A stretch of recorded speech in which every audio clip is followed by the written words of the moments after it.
In this video, I'd like to convey to you the main intuitions behind how regularization works, and we'll also write down the cost function that we'll use when we're using regularization. With the hand-drawn examples that we'll have on these slides, I think I'll be able to convey part of the intuition, but an even better way to see for yourself how regularization works is if you implement it and sort of see it work for yourself. And if you do the programming exercises after this, you get a chance to sort of see regularization in action for yourself. So here's the intuition. In the previous video, we saw that if we were to fit a quadratic function to this data, it gives us a pretty good fit to the data. Whereas if we were to fit an overly high order degree polynomial, we end up with a curve that may fit the training set very well, but really not overfit the data poorly and not generalize well. Consider the following. Suppose we were to penalize and make the parameters theta3 and theta4 really small. Here's what I mean. Here's our optimization objective, or here's an optimization problem where we minimize our usual squared error cost function. Let's say I take this objective and I modify it and add to it plus 1000 theta3 squared plus 1000 theta4 squared. 1000 I'm just writing down as some huge number. Now, if we were to minimize this function, well, the only way to make this new cost function small is if theta3 and theta4 are small, right? Because otherwise, if you have 1000 times theta3, this new cost function is going to be big. So when we minimize this new function, we're going to end up with theta3 close to 0 and theta4 close to 0. And that's as if we're getting rid of these two terms over there. And if we do that, well then, if theta3 and theta4 are close to 0, then we're basically left with a quadratic function, and so we'll end up with a fit to the data that's, a quadratic function plus maybe tiny contributions from small terms, theta3, theta4, that are maybe very close to 0. Well, maybe. And so we end up with essentially a quadratic function, which is good because it's a much better hypothesis. In this particular example, we looked at the effect of penalizing two of the parameter values being large.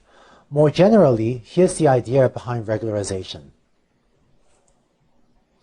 The idea is that if we have small values for the parameters, then having small values for the parameters will usually correspond to having a simpler hypothesis. So for our last example, we penalized just theta3 and theta4, and when both of these were close to 0, we wound up with a much simpler hypothesis that was essentially a quadratic function. But more broadly, if we penalize all the parameters, usually that we can think of that as trying to give us a simpler hypothesis as well, because when these parameters are close to 0, in this example, that gave us a quadratic function.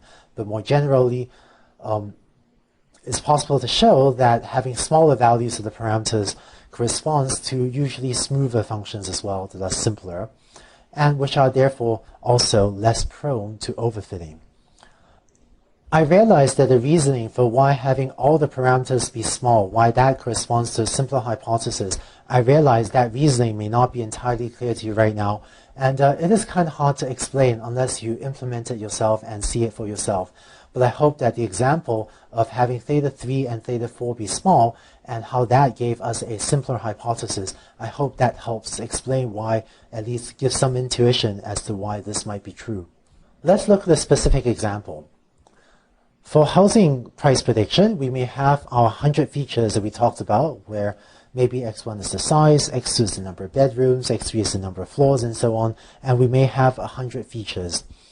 And unlike the polynomial example, we don't know, right? We don't know that theta3, theta4 are the high-order polynomial terms. So if we have just a set of 100 features, it's hard to pick in advance which are the ones that are less likely to be relevant. So we have, 100 or 101 parameters, and we don't know which ones to pick. We don't know which parameters to pick to try to shrink. So in regularization, what we're going to do is take our cost function. Here's my cost function for linear regression. And what I'm going to do is modify this cost function to shrink all of my parameters, because I don't know which one or two to try to shrink. So I'm going to modify my cost function to add a term at the end, like so. Let me add square brackets here as well. I'm going to add an extra regularization term at the end to shrink every single parameter. And so this term will tend to shrink all of my parameters, theta 1, theta 2, theta 3, up to theta 100. By the way, by convention, the summation here starts from 1, so I'm not actually going to penalize theta 0 being large. That's sort of a convention that the sum is from I equals 1 through n rather than I equals 0 through n. But in practice, it makes very little difference. And whether you include theta 0 or not, in practice, it'll make very little difference to the results. But by convention, usually we regularize only theta 1 through theta 100. Writing down our regularized optimization objective, our regularized cost function again, here it is. Here's j of theta, where this term on the right is the regularization term, and lambda here is called the regularization parameter. And what lambda does is it controls a trade-off between two different goals. The first goal, captured by the first term in the objective, is that we would like to fit the training data well. We would like to fit the training set well. And the second goal is we want to keep the parameters small, and that's captured by the second term, by the regularization objective, and by the regularization term. And what lambda, the regularization parameter, does is it controls the trade-off between these two goals, between the goal of fitting the training set well and the goal of keeping the parameters small, and therefore keeping the hypothesis relatively simple to avoid overfitting. For our housing price prediction example, whereas previously if we had fit a very high order polynomial, we may have wound up with a very sort of wiggly or curvy function like this. If you still fit a high order polynomial with all the polynomial features in there, but instead you just make sure to use this sort of regularized objective, then what you can get out is in fact a curve that isn't quite a quadratic function, but is much smoother and much simpler, and maybe a curve like the magenta line that fits, that gives a much better hypothesis for this data. Once again, I realize it can be a bit difficult to see why shrinking the parameters can have this effect, but if you implement this algorithm yourself with regularization, you will be able to see this effect firsthand. In regularized linear regression, if the regularization parameter lambda is said to be very large, then what will happen is we will end up penalizing the parameters theta 1, theta 2, theta 3, theta 4 very highly. That is, if our hypothesis is this one down at the bottom. And if we end up penalizing theta 1, theta 2, theta 3, theta 4 very heavily, then we'll end up with all of these parameters close to 0, right? Theta 1 will be close to 0, theta 2 will be close to 0, theta 3 and theta 4 will end up being close to 0.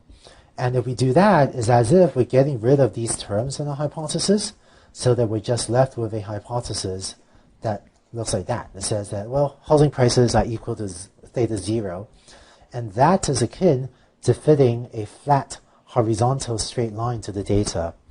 And this is an example of underfitting. And in particular, this hypothesis, this straight line, it just fails to fit the training set well. It's just a flat straight line. It doesn't go, it doesn't go anywhere near most of our training examples. And another way of saying this is that this hypothesis has too strong a preconception or too high a bias that housing prices are just equal to theta 0. And despite the clear data to the contrary, it chooses to fit this sort of flat line, just a flat horizontal line. I didn't draw that very well. Fits just a horizontal flat line to the data. So for regularization to work well, some care should be taken to choose a good choice for the regularization parameter lambda as well. And when we talk about model selection later in this course, we'll talk about a variety of ways for automatically choosing the regularization parameter lambda as well. So that's the idea behind regularization and the cost function we'll use in order to use regularization. In the next 2 videos, let's take these ideas and apply them to linear regression and to logistic regression so that we can then get them to avoid overfitting problems.